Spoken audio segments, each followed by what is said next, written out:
चीन से आए एआई के यानी आर्टिफिशियल इंटेलिजेंस के रकीब डीप सीक ने, रकीब भी कहना ठीक नहीं है, वो भी आर्टिफिशियल इंटेलिजेंस का एक सोल्यूशन है। लेकिन ये जो अमेरिका की तरफ से ओपन एआई और माइक्रोसॉफ्ट या एनवीडिया की जो एकदम जबरदस्त रैली चल रही थी, उसको झटका दे रहा है, क्योंकि ये चाइना का मॉडल है और इसका जो डीप सीक है ये बेहद सस्ता आर्टिफिशियल इंटेलिजेंस स्टार्टअप है।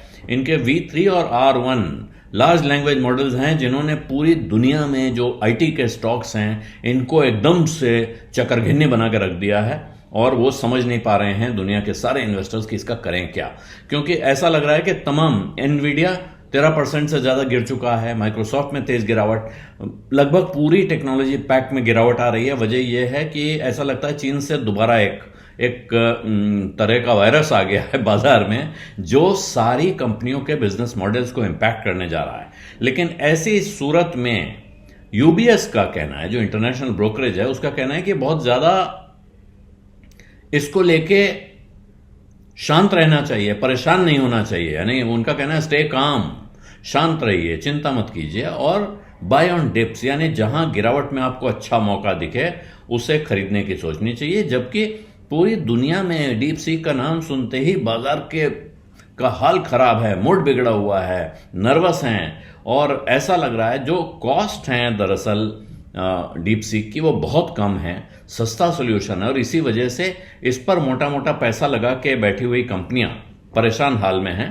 जो माना क्या जा रहा है, ये समझ ये रहे हैं कि क्या गणित जोड़ी जाएगी। एक, क्या एआई में प्राइस वॉर शुरू हो जाएगी कि हम इससे सस्ता, ये सस्ता तो हम और सस्ता दें, तो ऐसे में प्रॉफिटेबिलिटी पे असर आएगा।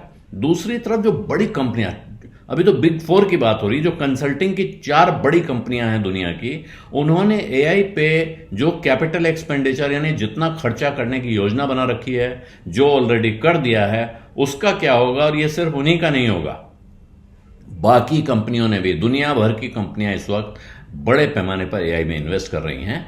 तो उन्होंने जो इन्वेस्टमेंट करने की योजना बनाई है उस पर तो हो सकता है कम असर पड़े, लेकिन जो इन्वेस्टमेंट ऑलरेडी हो चुका है, जो खर्चा कर चुके हैं, चीजें खरीद चुके हैं, इक्विपमेंट ले लिया है, उसका क्या करेंगे, कहां जाएगा, ये सोचने की चिंता है और उसको कैसे नेविगेट करेंगे।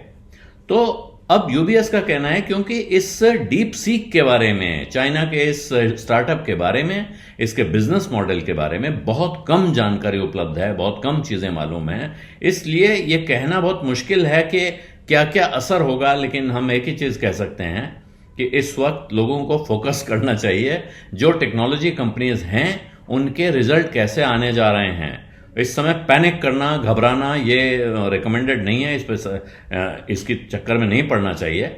और साथ में उनका कहना है कि मान लीजिए डीप सीक की मेथोडोलॉजी बेहतर साबित होती है, बड़ा भारी गेम चेंजर साबित होता है, तब भी कुल मिला के ये एआई के सिनेरियो के लिए, एआई कारोबार के लिए एक अच्छी खबर ही साबित होगा। क्योंकि अगर उसकी लोअर कॉस्ट आ जाए, चीजें सस्ती हो गई, तो इससे उसका कारोबार बढ़ेगा और इससे जो दुनिया में एआई का एडॉप्शन होना है, जितने जगहों पे इसका इस्तेमाल होना है, वो जैसी उम्मीद की जा रही, जो प्रोजेक्शंस हैं, उससे पहले फैल सकता है एआई दुनिया भर के बिजनेसेस में, कारोबार में, हमारी आपकी जिंदगी में। और इसका मतलब यह हुआ कि जो इन्वेस्टर्स हैं उनको अपने पोर्टफोलियो में एआई का वजन बढ़ाना पड़ेगा। उनका कहना है कि अभी उनके पोर्टफोलियो में 25 से 30% एआई पोर्टफोलियो है उनका, जो एलोकेशन है, और साथ में एक इंटेलिजेंस लेयर 15 से 20% की और है, तो ये 50 से 60% का इन्वेस्टमेंट उधर है। लेकिन अभी वो कह रहे हैं बहुत जल्दी है, बहुत जल्दबाजी होगी कि हम किसी भी तरह का हेर फेर अपने एलोकेशंस में, अपने पोर्टफोलियो में इसको लेके करें। और उनका कहना है कि अगर आपको इसका एक उदाहरण दिखा रहे हैं वो, कि जैसे चीन से सस्ते स्मार्टफोन आए, दुनिया भर के बाजारों में छा गए, तो इससे स्मार्टफोन्स का इस्तेमाल बहुत बढ़ गया, उसका फुटप्रिंट बढ़ गया।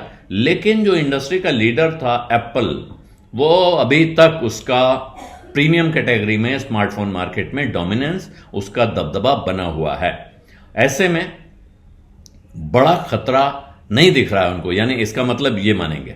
फिर भी वो कह रहे हैं कि हम कहेंगे कि इस वक्त इन्वेस्टर्स को आने वाले रिजल्ट्स पे, कंपनियों के रिजल्ट्स पे बारीकी से ध्यान रखना चाहिए। और अगर कोई जबरदस्त गिरावट आती है, कहीं एक्सट्रीम वॉलेटिलिटी आती है, तो उसका फायदा उठाने की सोचनी चाहिए। और अगर तगड़ी गिरावट है, डिप दिख रहा है अच्छे स्टॉक्स में, क्वालिटी स्टॉक्स में, तो उसे खरीदने की कोशिश करनी चाहिए। और उनका यह भी कहना है कि पिछले 10 सालों में लगभग एक बार 10% वैल्यूएशन हर साल गिरता है, एक 10% का झटका मिलता ही है। सिर्फ 2017 इकलौता ऐसा साल रहा है जब ये गिरावट नहीं आई, वरना 10% की गिरावट आती है और उसका लाभ मिलता है।